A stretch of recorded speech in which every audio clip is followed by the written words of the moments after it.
Umagang kay ganda mga kalabs at mga kalabs kong ka-farmer. Kay nigawa sa man siya haring araw, maong madayon na jud ang harvest sila nanay, maong thank you Lord. So mao to mga kalabs, kay wala man nakakaon dito sa laing dapit ang harvester og bagay. Ay, laing dapit jud. Dito silang harvestan mga kalabs. Unya, udto naman mao to nga nagprepare na pod sila nanay silang lutoon. Unya, ang ila ding lutoon mga kalabs is kalderitang manok. Mura ra jud nag-birthday mga kalabs. Unya si tatay nagluto na dayon og kanon, o di ba? Si tatay magiitang magluluto og kanaganing kanon, o sila man ang nagprepare na pod sa mga lutoonon nga sudan yan. Butang na ni manang ang kalderitang manok. Actually mga klabs, dili kay sila daghan ron tungod kay nagdungan pod og paharbis sa mga kaubanan namo nga kasilinganan didto sa Pawas o sa Pawas area na mga klabs ni tatay. Unya, yan napit na jud maluto mga klabs. Butang na ni manang bini ang mga magic sagol. Ay, magic jud. Yan mga klabs. O ngani ang sagol ang kapalami jud ana katudjong tamis nga pinya mga klabs. Yan gimikos-mikos na ni manang bini mga klabs. May gani kay gamay ra man gid sila karon mga kalabs na yan. Maura na ilang sudan sa aron pero daghan na kay na kalabs sa video ra na mura gamay. O di ba? So yan mga kalabs. So naa na jud tong magic pinya gibutang na jud ni manang paskang tamisa nya naghulat na lang jud ko ni papa nga maabot siya kay napapod siya dito sa area.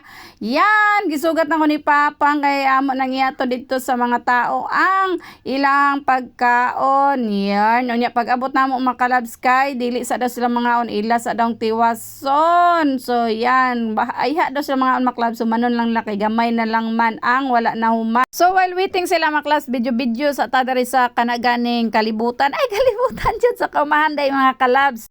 So yan mga kalabs, hapit na dyan mahuman og paharvest si Tatay Tibo.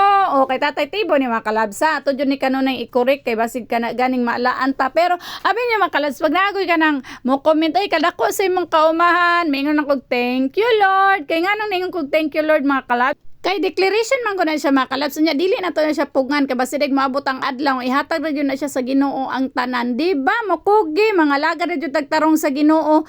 Unya maning kamot ra gyud sa matag adlaw, wala gyud imposible nga dili na to makabot. Mao na siya mga kalabs. Ayan, og naman minapundaro ni Papang dili pa gyud ingani kadako nga kaumahan. Pero amo gyud po na siyang ipasalamatan sa Ginoo kay grasya man kay nangagikan diya sa iyaha.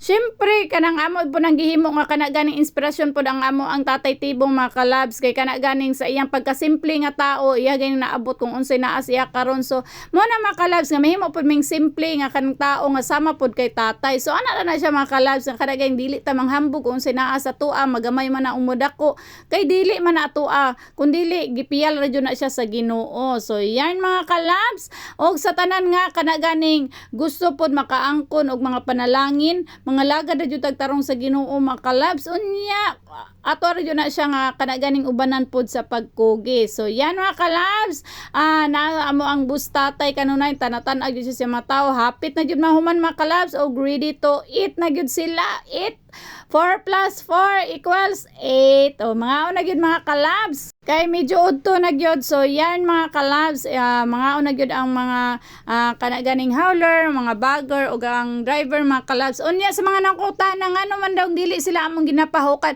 Actually mga kalabs, sila jud among ginapahukad sa kanon. Unya ang sudan mga kalabs, ako sa jud ang tansyahon nga mahatagan sila tanan pag naanay sobra sila nay mokuha sa ilang gusto nga sudan. So ana ra na mga kalabs para pantay tanan nga makakaon jud sila. Yung nga na siya nga among style mga kalabs. Unya wag jud naman sila ginadaluan ha. Correction. O yan kay human naman sila kaon mga kalabs.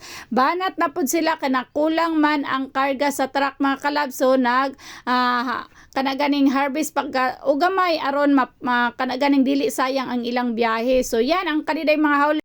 So kani mga hauler mga kalabs makalingap pa sila tan-awon no kay kanang to isang susbugat pa may sa kung samot tagkaputot ani ay mo sige na lang jud pangataw makalabs ug makawala pud bag kapoy sila imo pud sila isuri-isuriyahon no. Yan kay human naman mga clubs niya napuno naman ang truck ilan na ning kanang delivered to sa bloweranan mga clubs unya amping mo papang sabiyay mo uban pud si kuya siyang papa. Yan mga clubs karong adlaw mga clubs ang pulong ako i-share sa inyo lihok tao aron tabangan ta sa Ginoo. Unya kung gananday mo sa akong video mga clubs please like, follow and share. Love lang ang all. Have a nice day.